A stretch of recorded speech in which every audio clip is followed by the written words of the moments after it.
etu si debe anyị ndụ sikwetu a na-edebe anyị na-edebe ụmụ anyị egbebere ugobelu nke si bụ ebere ya nkụ akwa na ya gosi ebe ọ ga-ebe ọ ga-adịrị anyị Igbo mma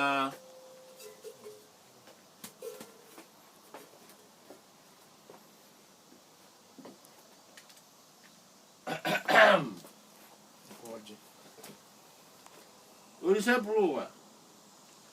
ọjị a anyị ji ekene gị n'ụtụtụ a nne anyị na nna anyị ndị ji ogolo ibe unu eme ka anyị unu na-elu ebe ụmụ unu nọ Chukwu kelee n'igwe na ala anyị na-asọpụrụ ya were ọjị taa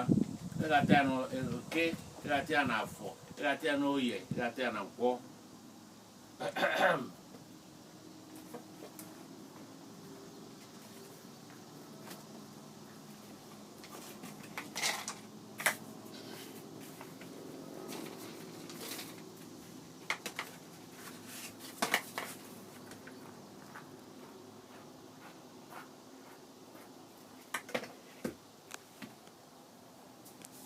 ibe ngọ na ọjị ka m ga-atụ na mmanya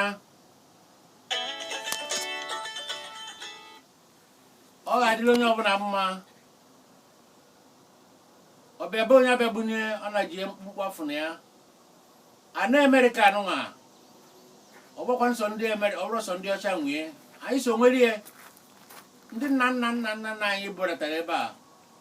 a anyị bidoro ọrụ na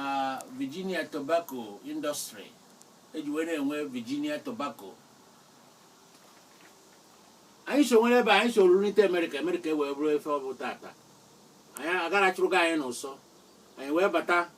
wee nwee Igbo village na Virginia ọ ga-adịrị the government of the state of Virginia mma nyere anyị ana si anyị kwado ebe a ife ọbụla anyị chọrọ ịlụ ebe a anyị lụọ ebe a ọ chọpụtara na anyị nseso nwere ana ọ ga-adịrị Nigeria mma ọ ga-adịrị America mma ọ ga-adịrị the state of Virginia mma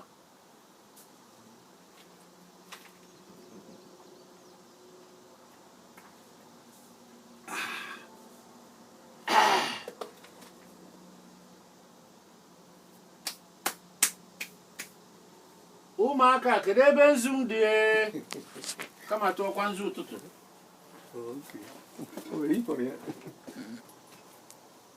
aha nzu ife akọ n'ọjị atụ na mmịa ka a na-ekwukwu na nzu ihe ji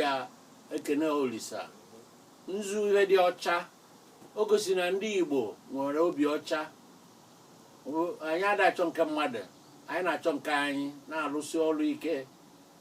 ọnya ka anyị wee weta nzu n'ụwa wee were na-ekene gị bụ Olisa kere anyị ọ ga-adịrị anyị mma n'ụtụtụ dịrị anyị mma n'ehihie dịrị anyị mma n'abalị dịrị anyị mma mgbe ọbụla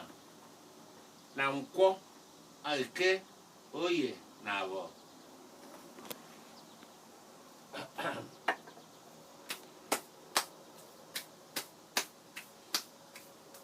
ụmụaka ka m ụtụtụ ọdịgo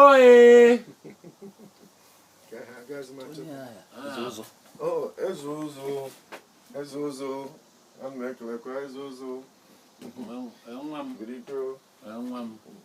nwa m ọ ga-adịrị mma ijebe ị ga-akụta ga-akụta nna nna gị kụta mụnwa kụtakwa nke m